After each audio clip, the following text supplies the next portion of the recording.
अस्सलाम वालेकुम नाजरीन, एक और प्रोग्राम के साथ इंतजार हैदरी हाजिर खिदमत है। पाकिस्तान में सियासत नहीं बल्कि सियासत हो रही है और मैं अक्सर ये जुमला कहता हूं कि सियासत है, ये सियासत नहीं है और जमहूरियत नहीं बल्कि मौरूसियत को परवान चढ़ाया जाता है।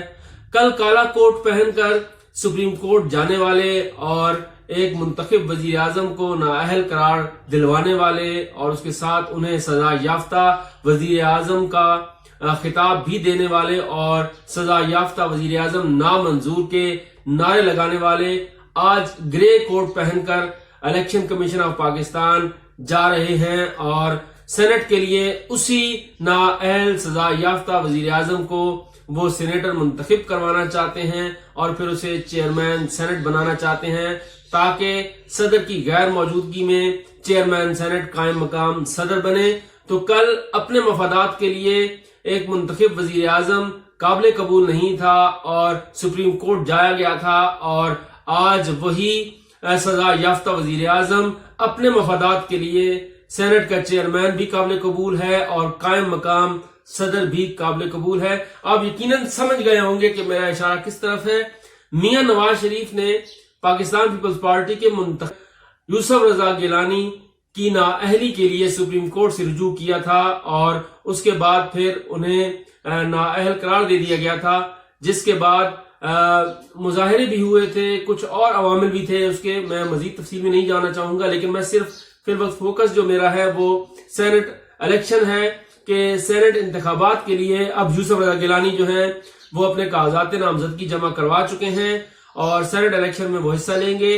पीडीएम के मुतफिका उम्मीदवार भी वही होंगे। कुछ दीगर उम्मीदवारों के हवाले से पीडीएम का एक मुशावरती इजलास होना है और उसमें फैसला किया जाना है कि आया किस तरह से सेनेट इलेक्शन लड़ा जाए।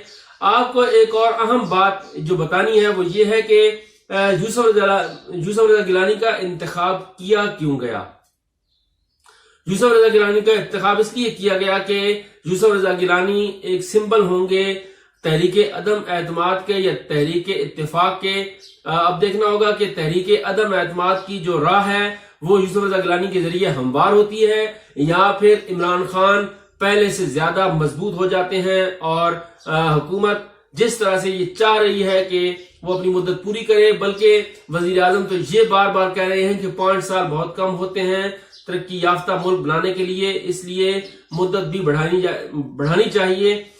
इसके मुहर्रिकात क्या हैं, वो बार बार ऐसे बयानात क्यों दे रहे हैं, अगले प्रोग्राम में हम इसके ऊपर तफसीली गौर व खौज करेंगे और उसके बाद आपको बताएंगे कि वजीर आजम का असल मकसद क्या है कि वो बार बार ये क्यों कहते हैं कि 5 साल बहुत कम है। मैं दोबारा सेनेट इलेक्शन की तरफ आता हूं। सेनेट इंतखाबात के हवाले से पीडीएम के मुतफिका उम्मीदवार यूसुफ रजा गिलानी इसलिए है कि अपोजिशन ये देखना चाहती है कि पाकिस्तान पीपल्स पार्टी जो बारहा ये कह रही है कि तहरीके अदम एतमाद कामयाब हो सकती है, तो तहरीके अदम एतमाद कैसे कामयाब हो सकती है। अब उसका एक अमली मुजाहिरा कौमी असम्बली के उस दिन होगा जिस दिन ये अरकान कौमी असम्बली यूसुफ रजा गिलानी को वोट डालेंगे। अब हुकूमत के पास तो सादा अक्सरियत कौमी असम्बली में है और अपोजिशन के पास सादा अक्सरियत नहीं है। देखना होगा कि पाकिस्तान तहरीक इंसाफ कौन सा तरफ का ऐसा पत्ता है जो फेंकती है और जो 184 अरकान जिनमें से 4 अरकान बीएनपी के अगर निकाले जाएं हुकूमती इत्तेहाद से तो 180 अरकान उनके पास बचते हैं। देखना होगा कि साबिक सदर आसिफ जरदारी कौन सी सियासी चाल चलते हैं कि वो हुकूमत की सादा अक्सरियत को अकलियत में तब्दील करें और 180 अरकान जो उनके पास सादा अक्सरियत है उसे घटाएं। और अब इस वक्त जो सूरत हाल है, अपोजिशन के पास टोटल जो मेंबरान हैं, अगर बीएनपी को मिलाया भी जाए तो ये तमाम अरकान 161 बनते हैं, जबकि हुकूमत के पास बीएनपी को निकालने के बाद भी 180 अरकान हैं। तो इस लिहाज से कौमी असम्बली में हुकूमत के पास 19 वोट ज्यादा हैं और वो 19 वोट्स के जरिए अपना उम्मीदवार हफीज शेख को सेनेटर मुंतखब करवा सकते हैं। अब देखना होगा कि दरपर्दा जो आसिफ जरदारी राब्ते कर रहे हैं अरकान कौमी असम्बली से या उनके متفقہ دوستوں کے ذریعے جو رابطے ہو رہے ہیں وہ کتنے کامیاب ہوتے ہیں. میں ذرا آپ کے سامنے ڈیٹیل رکھتا ہوں کہ اس وقت قومی اسمبلی میں حکومت اور اپوزیشن کی پارٹیوں کے پاس کتنے ارکان ہیں اور کل تعداد یہ کیا ہے. اگر بات کریں حکومت کی تو اس وقت پاکستان تحریک انصاف جو حکمران جماعت ہے اس کے اپنے 156 ارکان قومی اسمبلی میں موجود ہیں. اس کے ساتھ انڈیپینڈنٹ 2 ارکان بھی حکومت کے ساتھ موجود ہیں اور P M L Q Pakistan Muslim League کاف کے 5 ارکان کی حمایت بھی حکومت کو حاصل ہے اور یہ اتحادی جماعت ہے. ایم کیو ایم جو اتحادی جماعت ہے اس کے 7 ممبران قومی اسمبلی ہیں اور گرینڈ ڈیموکریٹک الائنس کے 3 ارکان قومی اسمبلی ہیں. شیخ رشید احمد تو ہیں ہی حکومت کے ساتھ. اس کے ساتھ ساتھ جو بلوچستان عوامی پارٹی ہے اس کے 5 ارکان قومی اسمبلی ہیں اور جمہوری وطن پارٹی کا 1 رکن قومی اسمبلی شاہ زین بگٹی حکومت کے ساتھ ہے. تو اس طرح سے یہ 180 ارکان کی تعداد بنتی ہے جو حکومت کے پاس ہے.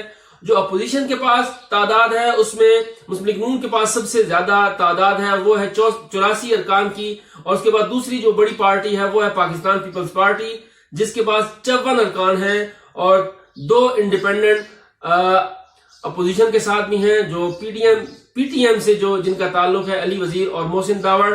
اور اس کے بعد پھر ایم ایم اے کے 16 ارکان اپوزیشن کے ساتھ ہیں اور عوامی نیشنل پارٹی کا 1 رکن قومی اسمبلی بھی اپوزیشن کے ساتھ ہے. اور اب بلوچستان نیشنل پارٹی اختر جان مینگل کے جو 4 ارکان ہیں وہ بھی اب پی ڈی ایم کا حصہ ہیں تو وہ بھی اس لیے اپوزیشن میں ہیں. تو اس لحاظ سے 161 ارکان اس وقت اپوزیشن کے پاس ہیں اور یہ الیکشن لڑنے جا رہے ہیں.